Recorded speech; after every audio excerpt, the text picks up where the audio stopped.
This is a small unboxing video from the RAMPAGE 6 Extreme. Sorry, Apex. So, the former name Extreme for the best series of the HEDT series was always Extreme, so actually it might be Apex. And yeah, here we go. That's the board.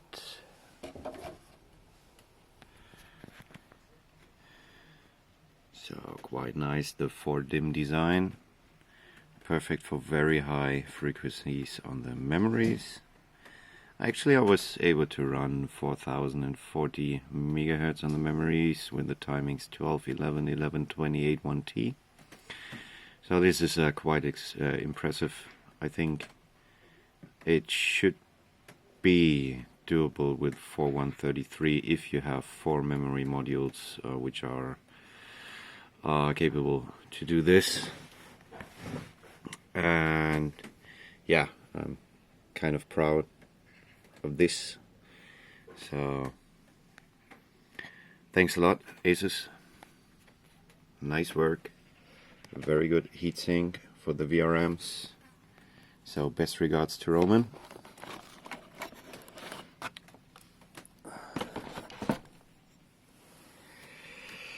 Yeah, this is the I/O panel.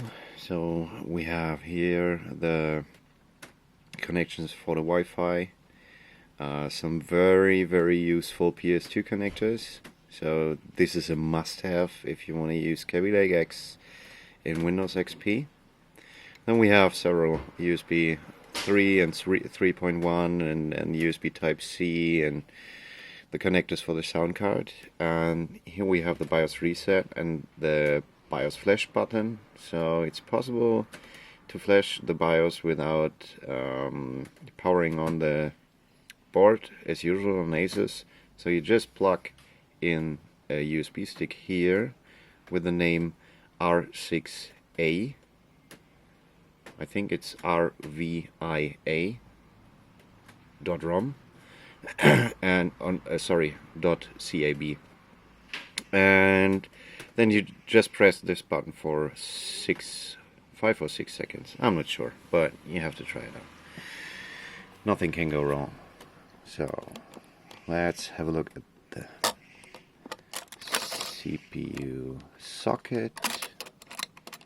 There we go. Very nice socket design.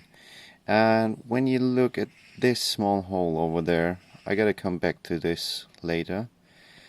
That is quite impressive. Very good engineering from ASUS, especially made for Kaby Lake X, and no CB, no CBB function, which you can reach with these switches right over here. So this is the slow mode switch, the pause switch, RSVD1. If you don't use the pin, I gotta show you later. And this is RSVD2.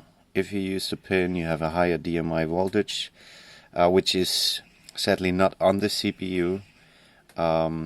So this is why ASUS decided to add an extra pin into the socket to get control over the DMI voltage. And yeah, all the rest should be known very well, I think. One very good gimmick at the latest boards from ASUS are all those white fan connectors. I really love them because those white fan connectors are full speed fan connectors. So that means you don't need a special connector from your PSU with full speed or full voltage to the fans. That makes it a lot easier. You can just plug them on the board and run. So this is something you always need when you use LN2, and especially in summer when it's quite humid outside. It's not really easy to keep control of all the humidity and all the dust you have from LN2. So right here, some very nice stickers. I really love them. That's really good. And now let's take a look inside.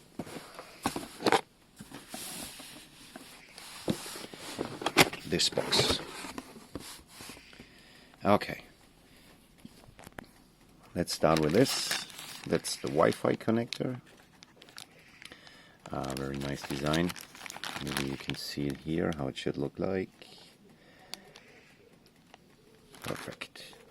This is very important for some of the overclockers. This you can put on your beer glass or maybe just a Coke.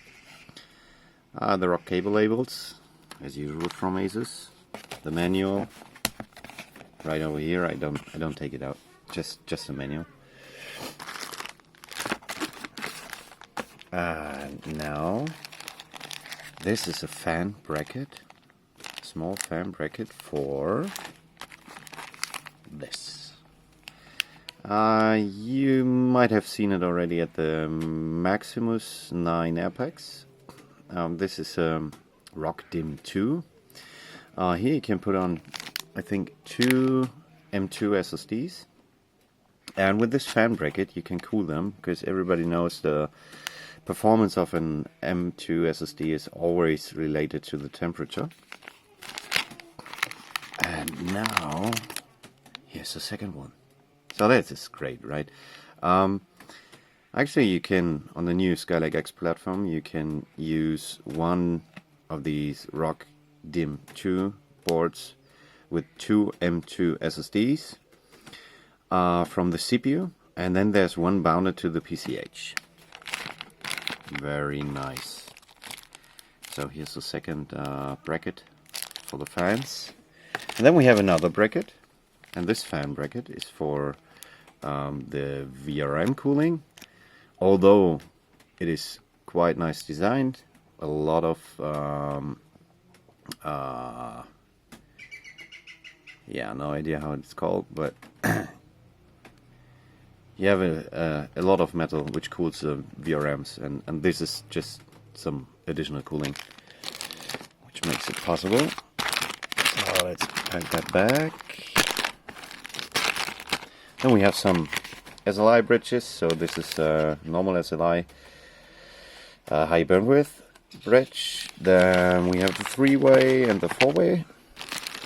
And right here, that's the I/O shield. Then we have some SATA cables. We have some, what is this? RGB connectors.